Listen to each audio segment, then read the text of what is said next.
Okay, so I just thought of another analogy.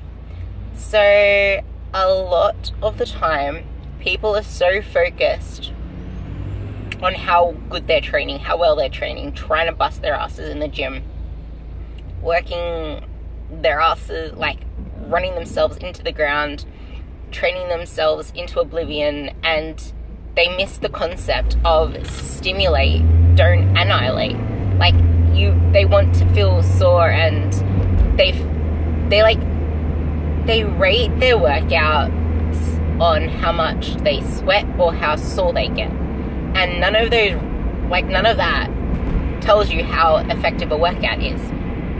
If you're able to recover to session to session, and if you're able to progress progressively, session to session, well, not really session to session, more like week to week, over a monthly basis. Sometimes it's not always week to week, but if you're able to progress in weights or reps, no matter whether your goal is to lose weight or to get stronger or jacked or whatever your goal is, the same principle applies.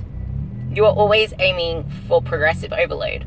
Whatever builds a muscle keeps a muscle there when you're shredding, and if you lose muscle when you're trying to lose weight, you're just making it worse for your whole metabolic system, and you're just going to look like a frumpy froyo.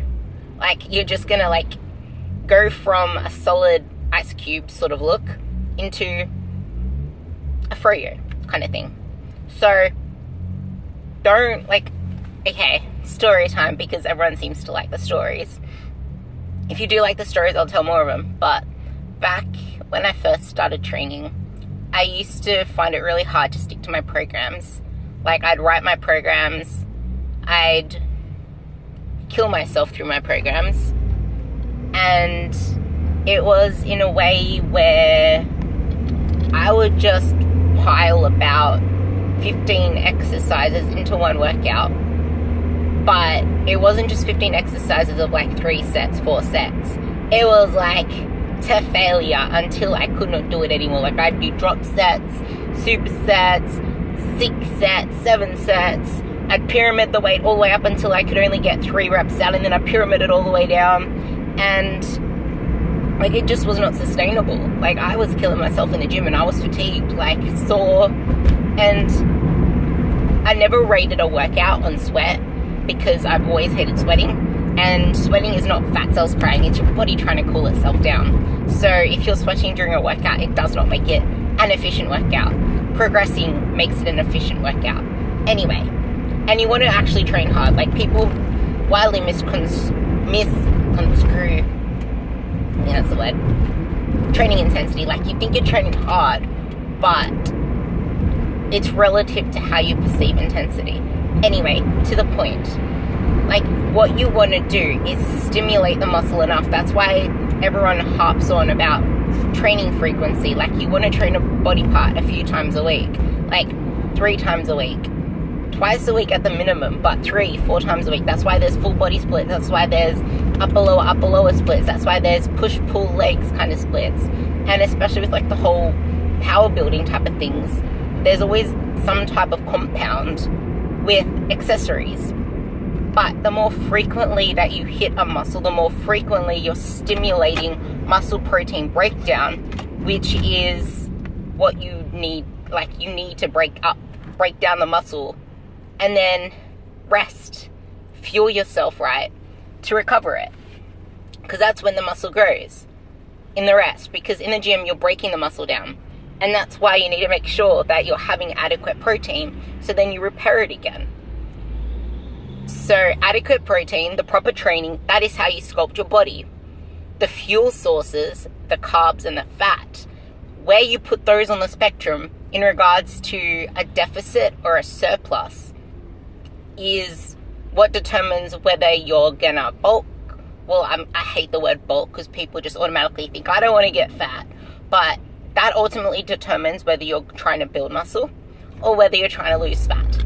And unless you're a newbie or coming off a layout period, you cannot do both at once.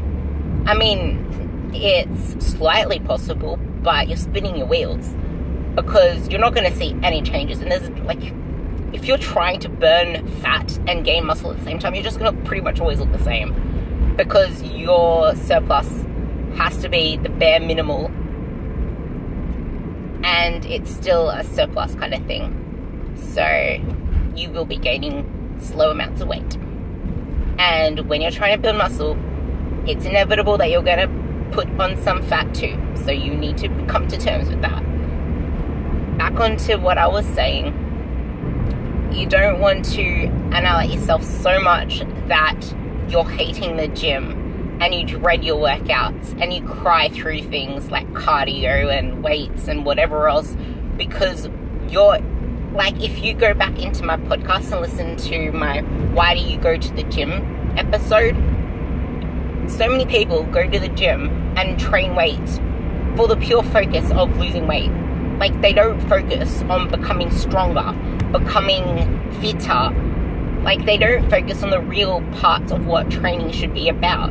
Cardio is cardiovascular health. You should always have an element of cardio to boost your aerobic and heart health. If you care about your health, you will implement some cardio. If you have an active job, then you probably do not need to have some cardio, because your steps will be up there already. But if you're sedentary and have an office job, then it's probably a really bloody good idea to get in some cardio. I really, really cheer on cardio, but not so much that it impedes on your recovery, and HIIT isn't necessary. You can easily just go for walks. Like, that's what I do for my cardio. I sit on my ass pretty much all day because I do my online coaching, and I have to try and get to 8,000, 10,000 steps. So I go on the treadmill every day after my weights to get in my steps. Otherwise, they will not get done. So there's that. And the analogy I was thinking of is,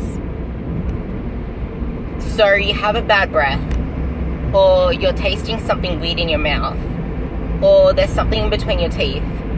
If all you're gonna do is pop a mint or use some Listerine, that's temporary. It's gonna come back again like 5 minutes later when that alcoholic taste of the Listerine's gone, or after you've done some talking or some drinking or whatever the hell, the taste of the mint's gone. You need to actually brush your teeth to get whatever it is out of your teeth. Brush your teeth, brush your tongue, brush whatever, to actually clear up your mouth. That temporary fix of the Listerine or the mint isn't going to last that long. And that's the same as thinking about your nutrition. If you're so worried about, like, if you're thinking of some 12-week fix of, okay, let's go balls to the wall with boot camps every day, let's just cut out carbs or cut out bread, that is carbs, whoops, but you know what I mean, just like cutting out the whole macro group, or going into a severe bloody deficit that you're like 800 calories, 1,000 calories straight off the bat, and boot camping every day, and doing random HIIT sessions every day, and just smashing yourself 7 days a week. That's the Listerine after the 10 or 12 weeks.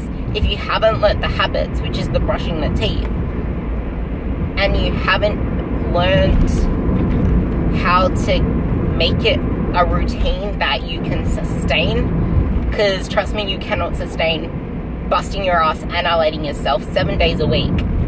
So you need a routine you can. That's why I always promote 1 rest day, 2 rest days even. Active rest, like go walking, go do your cardio. Active rest, just cardio, 2 days, or 1 day even, as long as you have that 1 rest day. It's a different story if you're on comp prep, but I'm talking for the general population that just want to get fit and look good naked. Like, 5 days training is perfect. It's the sweet spot. That is all you need. So you need to focus on the habits, the brushing of the teeth, not the quick fix. And that's the same as saying, oh, I'm just gonna go for a walk to burn off everything I just ate. No, it doesn't work that way.